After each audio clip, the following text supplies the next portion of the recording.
L'épisode du jour, c'est la présentation d'un petit vélo cargo, pas tout à fait comme les autres, parce que ce cargo-là, il est prévu pour le tout-terrain. Il s'agit du Yuba Spice Ecurie All-Terrain. Ce petit Yuba est équipé de deux roues de format différentes. Une roue de 20 pouces à l'arrière et une roue de 26 pouces à l'avant. Une fourche Suntour à l'avant avec 100 mm de débattement, ainsi qu'une tige selle Can Creek avec un système d'amorti pour un maximum de confort pour le pilote et un ensemble de pneus Schwalbe Smart Sam avec de quoi avoir un bon roulement avec une bande centrale au centre et des bons crampons latéraux pour tout ce qui est dévers. Ce petit Yuba, on aura l'occasion de l'essayer en ville, bien sûr, mais également en tout terrain avec Zoé pour vous donner une idée des possibilités de ce qu'on peut faire avec un enfant ou pas avec ce genre de jouet. En tout cas, le programme est clair. Un vélo avec que vous allez pouvoir utiliser aussi bien la semaine pour vélo taffer, déposer les enfants à l'école et également le week-end pour partir en balade ou tout simplement aller faire un pique-nique avec la famille. Ça marche aussi. En termes de possibilités de chargement, on a un poids total roulant maxi de 200 kg, ce qui permet de mettre un adulte et deux enfants avec pas mal d'accessoires. Beaucoup d'options sont disponibles chez Yuba, que ce soit panier à l'avant, bagagerie, mais surtout, pour le transport d'enfants, toutes les possibilités, quel que soit leur âge. Pour les tout petits, vous pouvez monter jusqu'à 2 sièges de type YEP, comme celui-ci. Si vous êtes vraiment intéressé par ce style de siège, et surtout si vous roulez avec un Yuba, on a fait un sujet spécifique sur le siège YEP et son adaptabilité sur les sièges Yuba. Mais vous pouvez également monter un Monkey Bar. Monkey Bar compatible également avec le siège YEP. Le Monkey Bar, c'est cette barre de sécurité qui va totalement encadrer les enfants, sur laquelle vous pourrez monter un soft top l'hiver. Et bien sûr, rouler de façon plus traditionnelle, avec le guidon ou avec l'arceau, avec des enfants plus grands. Par contre, on verra qu'avec Zoé, c'est 1m35, mettre deux enfants de son gabarit, non, c'est trop grand. Là, il faudra vraiment passer sur un vélo d'une taille supérieure par rapport à la taille des enfants.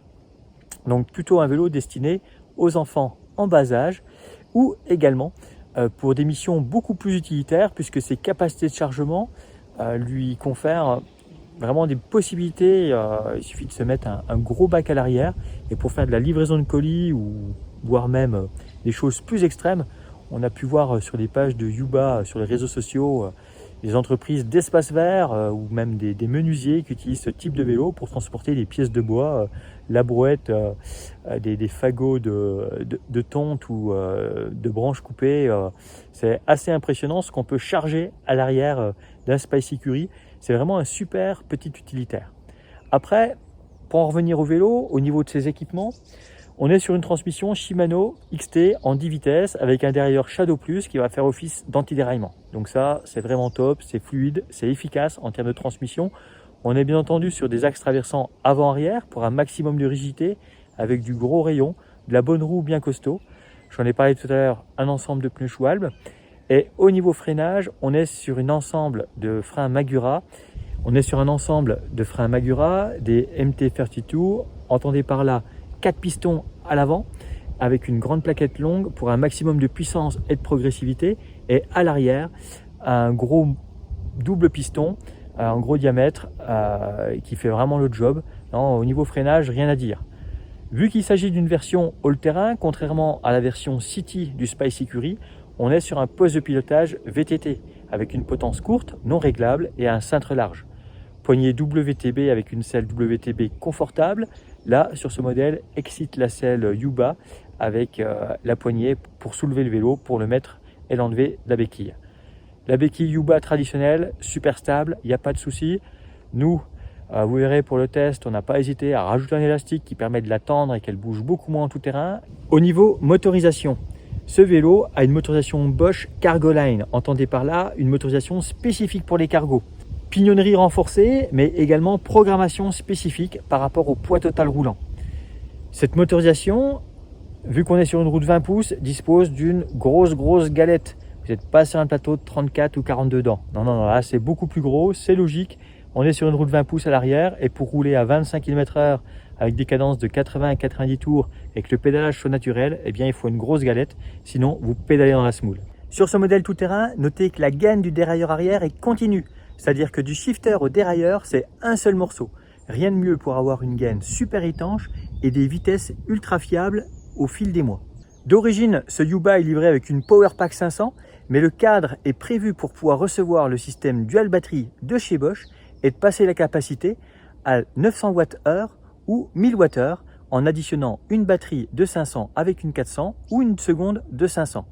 On va parvenir sur le système dual batterie de chez Bosch. Vous avez pas mal de sujets sur notre chaîne là-dessus, que ce soit sur le principe de montage, les pièces nécessaires ou encore le fonctionnement en termes de recharge. Et bien entendu, ce petit Yuba pour rouler H24 est équipé d'éclairage avant-arrière performant. On aura l'occasion de faire un test nocturne. Concernant ces sièges Yep, le montage-démontage est ultra simple. Les possibilités de réglage sont énormes et surtout, le siège est sécurisé contre le vol. Et pour récupérer toutes les informations du vélo, eh bien, sur ce vélo qui est quand même à 5 250 €, on a une console Kiox avec sa commande déportée et le Kiox a quand même pas mal d'options.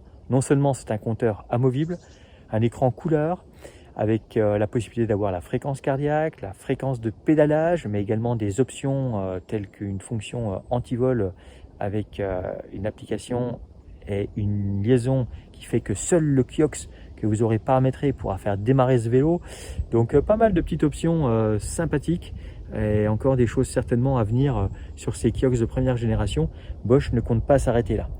Donc vraiment un ensemble très complet où il n'y a rien acheté. La seule limite de ce vélo, on le verra sur le test, c'est la taille des passagers.